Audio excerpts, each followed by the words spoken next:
I am continuing my reading. What I'm doing in this series is to read through the entire standard works of the Church of Jesus Christ of Latter-day Saints.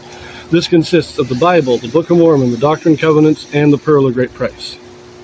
I am reading in a chronological order of events, not according to publication or volume, so I will be skipping around a bit as I move along. We just read in Daniel about the end of King Belshazzar and the conquering of Babylon by the Persians. Now this would have happened in the year 1539. We are now going to briefly, very briefly, return to 2 Chronicles. This will be chapter 36. We're going to read verses 22 and 23.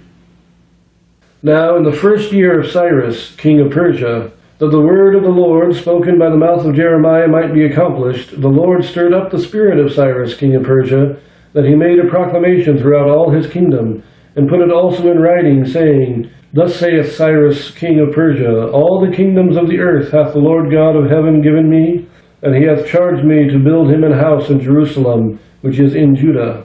Who is there among you of all his people? The Lord his God be with him, and let him go up. That is the ending, the last bit of 2 Chronicles. Cyrus was prophesied of by name, and he was told he was going to rebuild Jerusalem and the temple. Cyrus, whether he read that or not, is sending out this proclamation. Now, it is possible, not unlikely really, that this was definitely part of Cyrus. When he took over, he actually let a lot of people return to their homelands and rebuild their own religions. He was very, very tolerant about religion.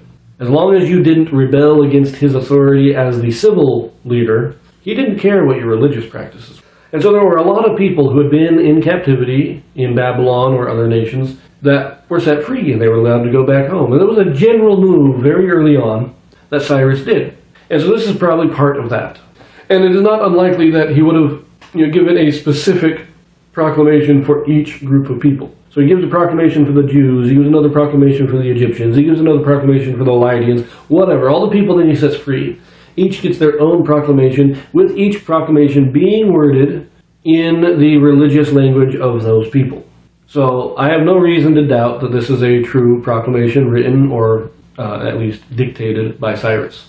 It is also possible that this is just the Jews' interpretation of, Cyrus gives a general proclamation, and the Jews, in writing, or whoever the author of Chronicles was, writes that this was what the proclamation said. He's not directly quoting the proclamation, he is summarizing it in his own words, in a sense, and possibly embellishing it just a little bit. But it is definite that God raised Cyrus up to restore the Jews and rebuild the temple. That was prophesied of by name. Remember, Cyrus is prophesied of by name.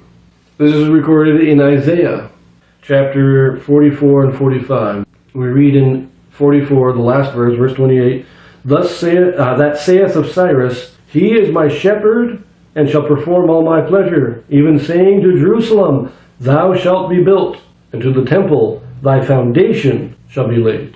Pay attention to that one.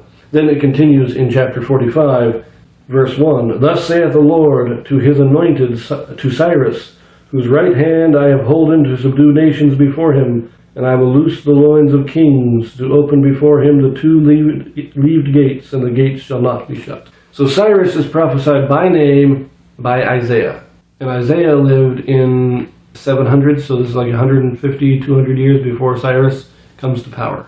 And what we read in 2 Chronicles is the fulfillment of this prophecy about Cyrus. Note that Cyrus, during his reign, builds Jerusalem, and the foundations of the temple are laid. It does not say the temple is built, because the temple will actually be built in the time of Darius, not in the time of Cyrus. But the foundations will be laid in the time of Cyrus. Anyways, nice short reading. We leave that here, and we will be turning to Ezra next. So we will see you there.